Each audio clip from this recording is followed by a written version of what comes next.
बिना जमीन की खेती। जयपुर नाम के एक गांव में राम प्रसाद नाम का एक किसान रहता था। वो अब बूढ़ा हो चला था और उसकी तबीयत भी सही नहीं रहती थी।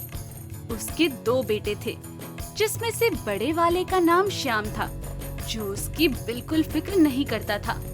पर वहीं छोटा वाला राजू उसकी बहुत सेवा करता था। मैं आपके पैर दबा रहा हूँ पिताजी, आप सो जाइए।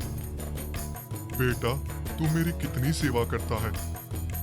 ये तो मेरा फर्ज है ना पिताजी। फिर एक दिन श्याम की पत्नी नलिनी उससे कहती है, देखिए जी, आपके पिताजी की तबीयत अब बहुत ज्यादा खराब है। जाने कब उनको भगवान अपने पास बुला ले। उससे पहले आप जमीन का बंटवारा करवा लीजिए। हाँ, तुम सही कहती हो। श्याम अपने पिताजी के पास जाता है और कहता है, पिताजी, वैसे तो आपको ये काम पहले ही कर देना चाहिए था, पर कोई बात नहीं, अब कर दीजिए। हम दोनों भाइयों में जमीन का बंटवारा कर दीजिए। हाँ, क्यों नहीं, तुम कहते हो तो मैं कर देता हूँ। राम प्रसाद ज्यादा हिस्सा राजू को देना चाहता था, क्योंकि वो उसकी सेवा करता था।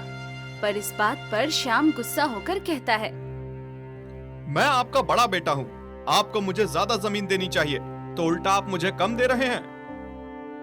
हाँ, क्योंकि तू नालायक है। आपको मुझे आधा हिस्सा तो देना ही पड़ेगा। तभी राजू वहाँ आ जाता है और कहता है, भैया सही कह रहे हैं पिताजी, हम दोनों आप ही के बेटे हैं, आपको बराबर का हिस्सा देना चाहिए। ठीक है, तू कहता है तो मैं ऐसा ही कर देता हूँ। राम प्रसाद दोनों भाइयों में जमीन आधी आधी बांट देता है। पर जमीन की कागज श्याम बनवाता है और वो बंजर जमीन राजू के नाम लिख देता है और सही वाली जमीन खुद ले लेता है। ये बात जब तक राजू को पता चलती है, तब तक उनके पिताजी का देहांत हो जाता है। भैया, आपने तो मुझे बंजर जमीन दे दी, मैं उस पर खेती कैसे करूंगा? देख, पिताजी मर चुके हैं और अब हमारा भी कोई रिश्ता नहीं है। मुझसे बकवास न कर, चला जा यहाँ से। राजू वापस अपने घर चला जाता है और अपनी पत्नी से कहता है, कमला, हम लोग बर्बाद हो गए। क्यों? क्या हो गया जी? श्यामा, भाई साहब ने हम लोगों को पूरी बंजर जमीन दे दी है, हम उस पर कोई खेती नहीं कर सकते। हाय राम, ये तो उन्होंने हमारे साथ विश्वासघात किया है। आपने उनसे बात की? हाँ, मैंने बात की, पर अब वो हमसे कोई रिश्ता नहीं रखना चाहते। जाने उन्हें क्या हो गया है। चलिए कोई बात नहीं, हम लोग इस जमीन पर खेती करने की कोशिश करेंगे। क्या पता हमारे भाग्य से सब सही हो जाए। वो लोग उस बंजर जमीन पर खेती करने की कोशिश करते हैं, पर बंजर जमीन पर भला कहाँ कुछ उगने वाला था। उनकी सारी मेहनत बेकार हो जाती है और वहाँ कुछ भी नहीं उगता। वो लोग उदास हो जाते हैं। अब हमारा क्या होगा? भगवान जाने क्या होगा। वो लोग निराश होकर चुपचाप बैठ जाते हैं। तभी अचानक कमला चिल्ला उठती है, मेरे पास एक तरीका है। क्या तरीका? मेरी शहर वाली मौसी ने एक बार मुझे बताया था कि लोग अपनी छतों पर भी खेती करते हैं। छतों पर खेती? वो कैसे? हमें बस किसी तरह से मिट्टी को छत पर रोकना होगा, फिर उसमें हम खेती कर सकते हैं। वो लोग मिलकर कुछ बड़े बड़े पाइप इकट्ठा करते हैं और उनको ऊपर से काटकर पूरी छत पर बिछा देते हैं। फिर उसमें बहुत सारी मिट्टी इकट्ठा करते हैं। मिट्टी इकट्ठा करके वो उसमें खेती करने लगते हैं। हाँ, हमने इसमें बीज तो बो दिए हैं, बस अब भगवान से प्रार्थना करिए कि ये तरीका काम कर जाए। इस तरीके से काम करना ही पड़ेगा, वरना हम रोड पर आ जाएंगे। सही कहा आपने। वो लोग अपनी इस खेती का पूरा ख्याल रखते हैं और ऐसे ही टाइम गुजरता जाता है। देखते ही देखते उनकी फसल उगने लगती है और तोड़कर बेचने लायक हो जाती है। वो लोग ये देखकर राहत की सांस लेते हैं और बहुत खुश होते हैं। हे भगवान, तेरा बहुत बहुत धन्यवाद कि ये तरीका काम कर गया। चलो कमला, फटाफट इसे तोड़ लेते हैं और फिर बेच कर आते हैं। हाँ चलो, जल्दी जल्दी काम करते हैं। राजू और कमला मिलकर सब्जी तोड़ते हैं और फिर राजू बेचने निकल जाता है। सब्जी ले लो, सब्जी।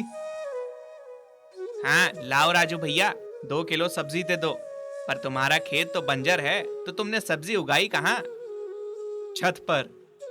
छत पर? वो भला कैसे? अरे बस उगा ली। आप आम खाओ, गुठलियां ना गिनो।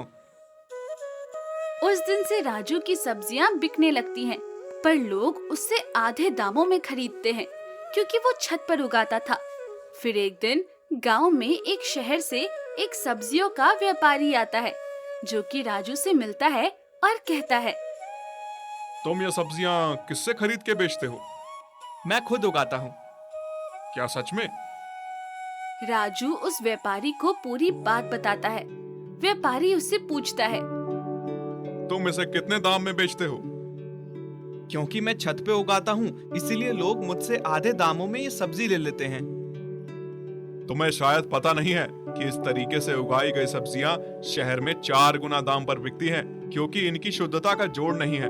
तो तुम भी इनको 4 गुना दाम पर बेचो। पर मुझसे इतनी महंगी सब्जी लेगा कौन? मैं। ये सुनकर राजू काफी खुश हो जाता है और फिर वो उस व्यापारी को ले जाकर अपनी छत वाली खेती दिखाता है, जिसे देखकर वो व्यापारी कहता है, तुम एक छोटे से गांव में रहते हुए एक बहुत बड़ा काम कर रहे हो। मैं शहर जाकर तुम्हारी सब्जियां भी बिकवाऊंगा और तुम्हारे बारे में मीडिया में भी छपवाऊंगा। आपका बहुत बहुत धन्यवाद। आपका बहुत बहुत धन्यवाद। वो व्यापारी शहर जाकर उनके बारे में न्यूज़पेपर में आर्टिकल छपवाता है, जिससे और लोगों को इस बारे में पता चलता है। उसके बाद से बहुत से लोग इन लोगों से सब्जियां खरीदने लगते हैं, जिससे ये लोग धीरे धीरे अमीर और मशहूर हो जाते हैं। हमारे इस छोटे से तरीके से तो हम लोग अमीर हो गए। हाँ कमला, अब हम लोग और जमीन खरीद सकते हैं और खूब खेती कर सकते हैं। अब हमें कोई कमी नहीं होगी। जी बिल्कुल। उसके बाद कमला और राजू और जमीन खरीदते हैं, जिस पर छोटी छोटी दुकानें बनाते हैं। उन दुकानों की छत के ऊपर वो खेती करते हैं और इन दुकानों में उन सब्जियों को बेचते हैं। ये सब देखकर राजू के बड़े भाई श्याम को अकल आ जाती है, क्योंकि वो अच्छी जमीन पाकर भी कुछ नहीं कर पाया था। राजू, मुझे माफ कर दो। मैंने तुम्हारे साथ बहुत बुरा किया। हाँ राजू, मैं भी माफी चाहती हूँ। अरे आप लोग कैसी बात कर रहे हैं? आप मुझसे बड़े हैं, आपको माफी नहीं मांगनी चाहिए। गलती तो सबसे होती है। आज से हम लोग साथ मिलकर रहेंगे।